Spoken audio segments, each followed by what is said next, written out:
Whatever Buck are doing to their 420 HC steel, all the other companies that use it need to learn, observe and report, and start doing the same thing.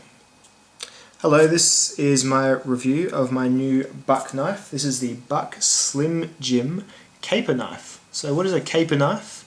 Well, I had to look it up because to me this looked just like a normal neck knife or a little sort of EDC pocket knife, but a caper knife is something to do with hunting, and a hunter I am not. However, if you look at it, you will notice that it is a one solid piece of 420 HC steel with a sharp, very practical drop point edge with great belly, a moderate thickness for such a small knife, and it is a small knife. Let's get that out next to an Opinel. So for a fixed blade, quite the tidy little number.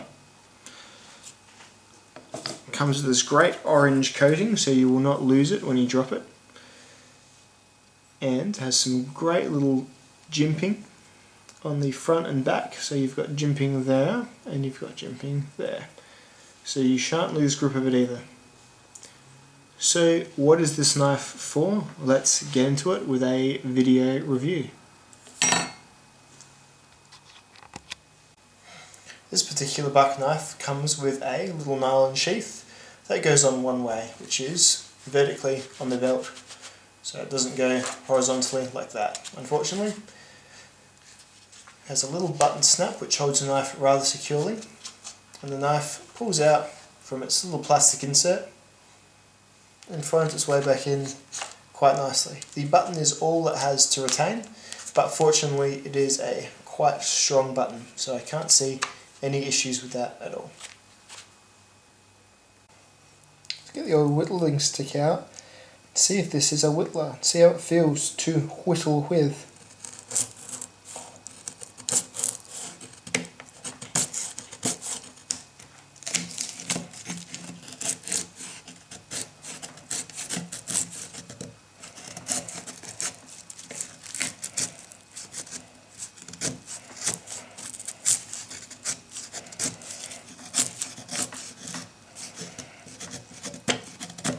Certainly feels like quite the capable whittler.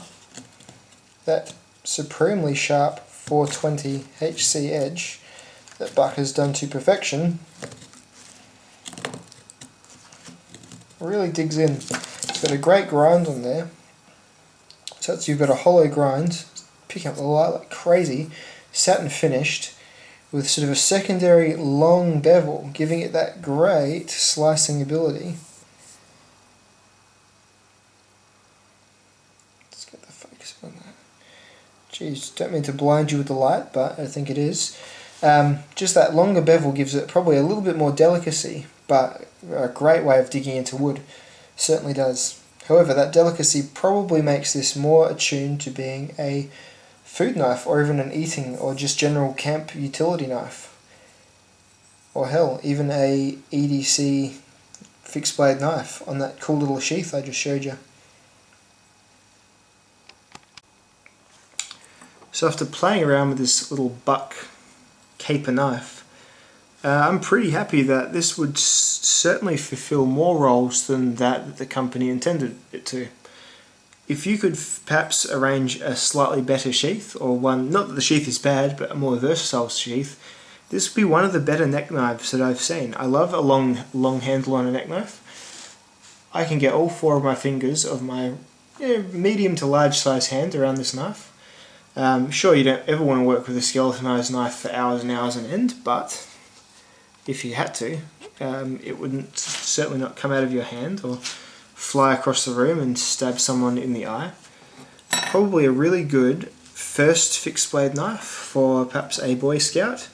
The sharpening ability of this edge is really high, so because it's got that longer bevel, I'll just bring that in there, because it's got this longer bevel there, it'll be much easier to stone sharpen, which I do plan on stone sharpening this one rather than work sharpening it, because I probably will use this as a bit of a fishing knife as well. It's got that stainless property to it, and if you can just keep this one keen as, then it really would make a great little camp steak knife as well.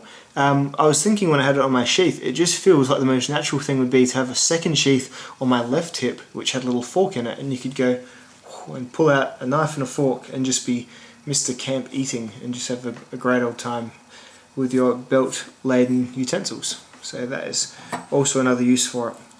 But I sort of just had this arrive and had given a little bit of thought to it, but it showed up because it was cheap. It was about 33 Australian dollars. It's made in America, which counts a lot to some people, like it's not made in China like most other $33 knives would be. So you can see it's a Buck USA. I think that's the model number 136 or 135. So if you think you've got your Buck 110, you've got your Buck 119. Seems like they all go up in such a similar fashion.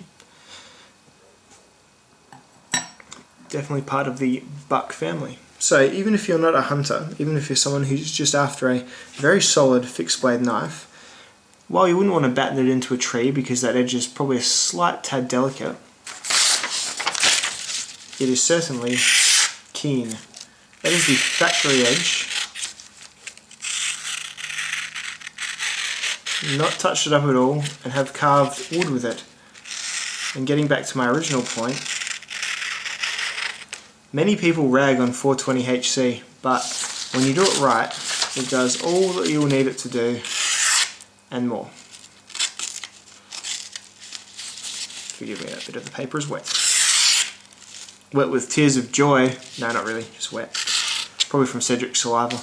Anyway, don't know much more to say about it. It's a very basic knife for a few fairly basic purposes, but definitely worth picking up for $33. Its nearest competitor is that Gerber Ghost Strike, which although comes with a far more awesome sheath, is about probably $20 to $25 more expensive. So for something that's going to do about the same thing with the same steel, and I think a little bit more of a, just not a better appearance, but a more, a less intense appearance, you know. I like the orange finish as well, and this powder coating adds just a tad bit of grip. Plenty of jimping ahoy.